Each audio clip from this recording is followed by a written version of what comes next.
ketiga ini kita akan bahas tentang hasil karya ataupun peninggalan dari Wali Songo. Penasaran gak nih? Kalian pernah kesana nggak sebelumnya? Enggak, belum tahu belum. kita. Jadi Bisa jadi ternyata pernah. kita nggak tahu aja, kita Iya. kan pernah lewatin kalau pas pulang kampung. Gak pernah, aku gak punya kampung, gak mau di Jakarta. Iya. Kita lagi outing kampus, ke kampus, outing kelas, Gak pernah outing kelas. Kita lanjut aja. Hasil karya yang pertama oleh Sunan Gresik Gresik. apa aja? Jadi hasil karya atau peninggalan Sunan Gresik itu yang pertama itu adalah pendirian pesantren pertama nih guys. Sama. Itu pesantrennya. Namanya apa ya?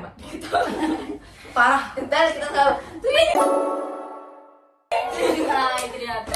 Jadi Telat, itu telat. gambarnya ini adalah di Gresik nih guys. Dia adalah menjadi cikal bakal sistem pendidikan Islam di wilayah Jawa. Keren banget sumpah. Nah yang kedua ini adalah ditemukannya makam Sunan Gresik, bukan, di peninggalan makam Sunan Gresik. Itu menjadi pusat ziarah dan peninggalan sejarah yang penting gitu. Jadi kita bisa ziarah ke makam Sunan Gresik nih guys, bisa Ya. kita. Insya Allah.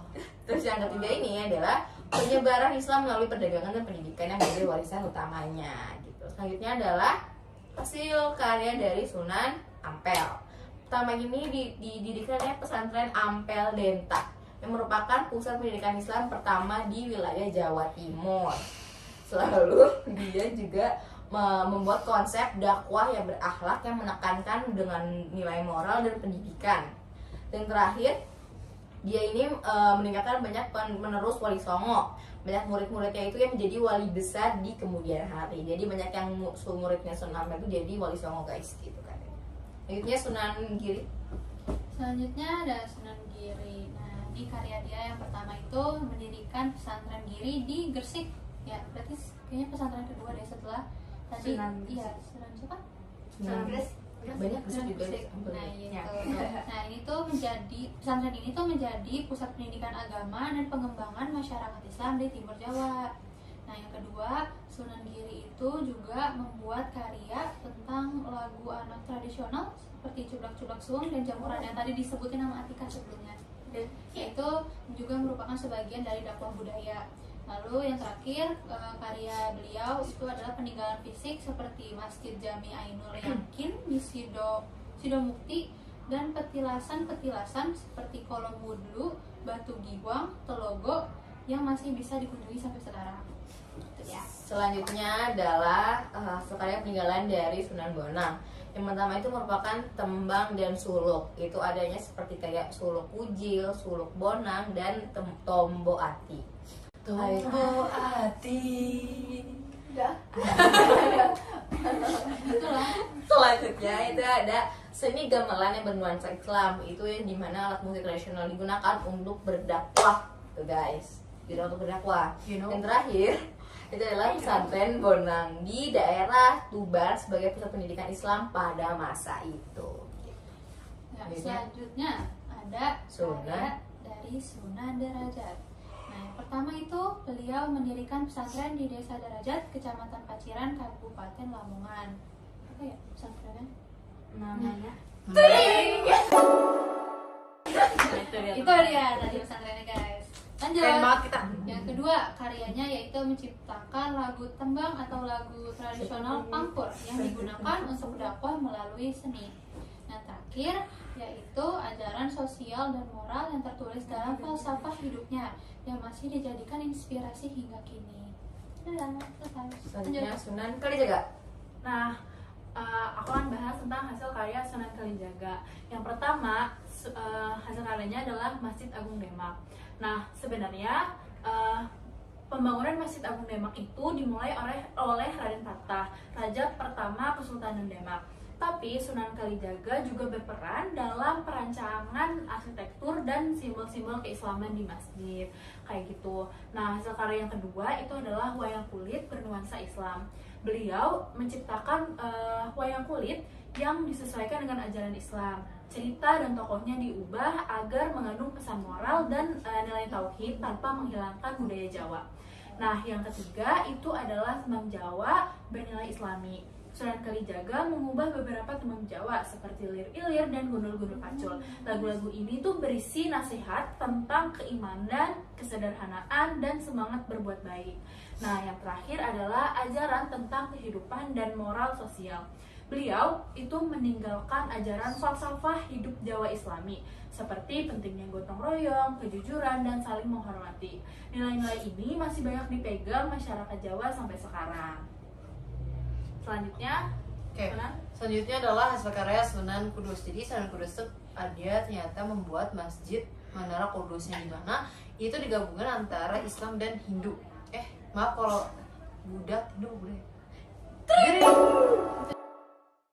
Nah, selanjutnya ada Keris Nyai Cintaka, terus ada Senjata Triwisula, dan ada Tembang Asmaradana. Jadi ternyata tembang ini adalah isi buku-buku kisah asmara orang gitu guys.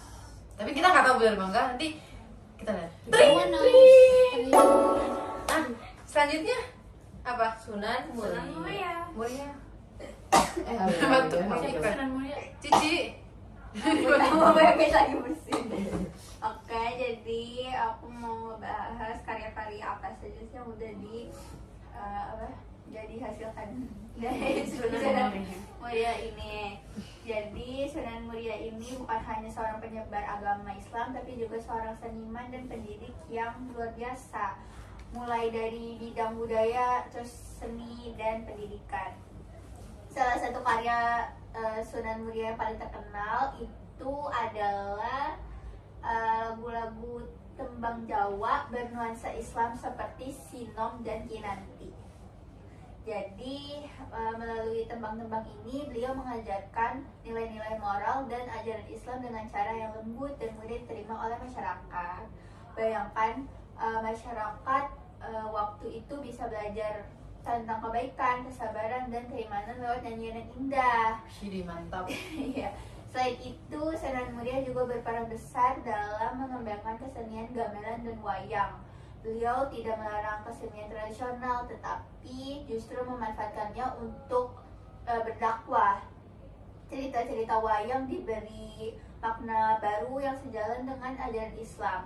Cara yang sangat bijak untuk memperkenalkan agama tanpa mematikan budaya lokal. Selanjutnya, siapa nih? Nah, yang terakhir adalah Sunan Gunung Jati.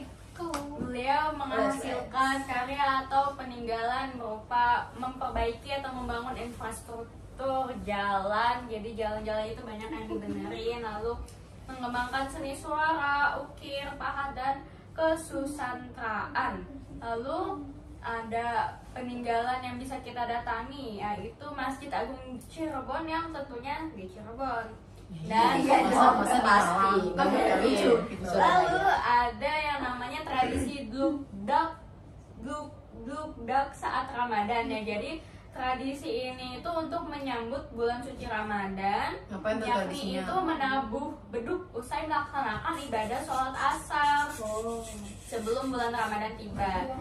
Nah, ini tradisi ini sebagai penanda masuknya bulan Ramadan, mengingat dulu itu belum ada pengeras suara atau yang berbau teknologi yang seperti itu belum ada, jadi menggunakan beduk. Oleh karena itu, tabuhan ini sebagai penanda informasi masyarakat bahwa bulan suci Ramadan sudah dimulai. Seperti itu. Keren banget ya, hari ini sangat-sangat berisi gitu. Masya Allah.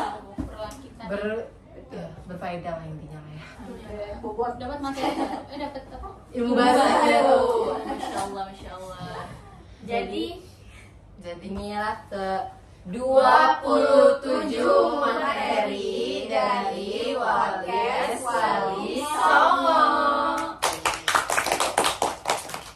Itu lagi dari podcast kali ini guys. Yes. Sudah sekian sekian dari kami. Sekian dari Mohon maaf kami. apabila ada kata-kata yang kita salah banyak banget. Atau yang tak pantas, kami mohon maaf sebesar-besarnya karena kami hanya manusia yang tak luput dari salah.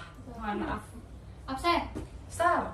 Saya ke-1 Adila Medovani. Saya kedua Aliza Rizka. Saya keempat Anissa Zara. Iya. Anissa Zara. Saya ke-6 Atika Salsabila. Saya ke-20 Maharani Bunga Masa. Saya ke-31 saya Mahir Bisa. Sekian dari Ompong. Sekian. Sekian dari kami. Wassalamualaikum